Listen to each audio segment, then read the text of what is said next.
코로나19로 피해가 큰 대구, 경북과 부산, 전북 등의 지역 수출이 지난 1, 2월 크게 감소한 것으로 나타났습니다. 전북에서 13번째 코로나19 확진자가 나왔습니다. 텔레그램 N번방 사건 재발을 방지하기 위해 디지털 성범죄물이 있는 온라인 채팅방에 가입하거나 들어간 행위만으로도 처벌하는 법안이 추진됩니다. 청와대는 북한이 동해상을 향해 발사체를 쏘아 올린 것과 관련해 동향을 계속 예의주시하고 있다고 밝혔습니다.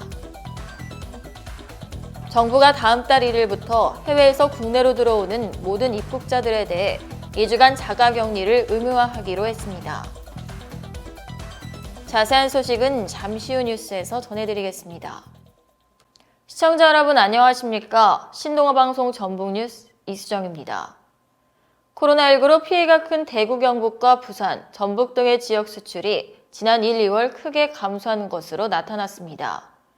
한국무역협회에 따르면 전국 17개 시도 중 1, 2월 수출액 하락률이 가장 큰 지역은 마이너스 12.4%를 기록한 전북이었고 그 뒤를 전남과 부산, 강원 등의 순이었습니다. 풍력관련은 자동차 수출이 지난해 같은 기간보다 마이너스 48% 급감해 전북 외에도 자동차 부품 산업에 대한 의존도가 높은 지역의 수출이 크게 감소했습니다. 대구, 경북 지역은 자동차 부품의 수출 하락세로 지난 1월 수출 감소율이 각각 마이너스 19.4%, 마이너스 15.5%에 달했습니다. 전북에서 13번째 코로나19 확진자가 발생했습니다. 29일 전북도에 따르면 프랑스 파리에서 출발해 지난 27일 오후 인천공항으로 입국한 A씨가 코로나19 확진 판정을 받았습니다. 전북도 13번째이면서 해외 입국 5번째 확진자입니다. A씨는 입국 당일 시외버스를 타고 전주로 이동한 후 승용차 편으로 오후 9시 귀가했습니다.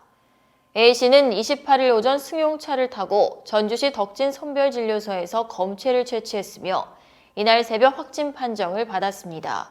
그는 이동하는 동안 KF94 마스크를 착용했다고 전했습니다. A씨는 3월 초부터 귀국 전까지 프랑스에서 어학연수를 받았으며 입국 일주일 전부터 두통 증세를 보인 것으로 알려졌습니다. 텔레그램 N번방 사건 재발을 방지하기 위해 디지털 성범죄물이 있는 온라인 채팅방에 가입하거나 들어간 행위만으로도 처벌하는 법안이 추진됩니다. 더불어민주당 박광훈 의원은 이 같은 내용을 담은 정보통신망법 성폭력처벌법 개정안을 대표 발의한다고 밝혔습니다. 정보통신망법 개정안은 불법 촬영물 등의 생성과 유포, 협박과 강요를 목적으로 하는 집단을 조직하거나 가입 활동한 사람을 디지털 범죄 단체 조직죄로 처벌하도록 구성했습니다. 성폭력처벌법 개정안은 무기징역 등 형량 하한제를 도입하도록 하고 불법 촬영물 등을 이용해 상대방에게 협박 강요하는 행위도 성범죄로 규정하는 조항을 신설해 징역에 처하도록 했습니다. 청와대는 북한이 29일 동해상을 향해 단거리 탄도미사일로 추정되는 발사체 2발을 발사한 것과 발견해 동향을 예의주시하고 있다고 밝혔습니다. 윤재관 청와대 부대변인은 기자들에게 보낸 문자 메시지를 통해 국가안보실은 국방부 및 국가정보원으로부터 북한의 단거리 발사체 발사 상황을 수시로 보고받았다며 이같이 밝혔습니다. 윤 부대변인은 이어 북한의 발사 직후인 오전 7시 정유영 국가안보실장의 주재로 정경두 국방부 장관, 선 국정원장 등이 참석한 긴급대책회의가 화상으로 개최됐다고 전했습니다. 앞서 합동참모본부는 우리군은 29일 아침 6시 10분쯤 원산 일대에서 북동쪽 동해상으로 단거리 탄도미사일로 추정되는 2발의 발사체를 포착했다고 밝혔습니다.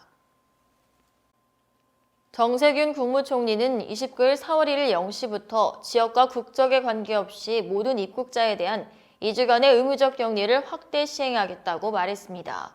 정 총리는 이날 정부 서울청사에서 열린 신종 코로나 바이러스 감염증 회의에서 정부가 유럽과 미국발 입국자에 대한 검역을 강화했지만 유례없이 가파른 글로벌 확산세를 감안하면 추가 대응이 필요하다며 이같이 밝혔습니다. 정 총리는 관광 등 중요하지 않은 목적의 입국을 사실상 차단하기 위해 단기 체류 외국인에 대해서도 의무적 격리를 확대 적용하겠다며 국내에 거소가 없으면 정부 제공 시설에서 2주간 강제 격리하고 비용은 스스로 부담하게 하겠다고 언급했습니다. 정 총리는 이미 고용유지 지원금을 대폭 확대하고 지원 수준도 상향했으며 단기 일자리 지원을 위한 지역 고용 대응 특별 지원도 곧 시행할 예정이지만 충분하다고 장담하기 어렵다고 지적했습니다. 이상으로 뉴스를 마치겠습니다. 시청해주신 여러분 고맙습니다.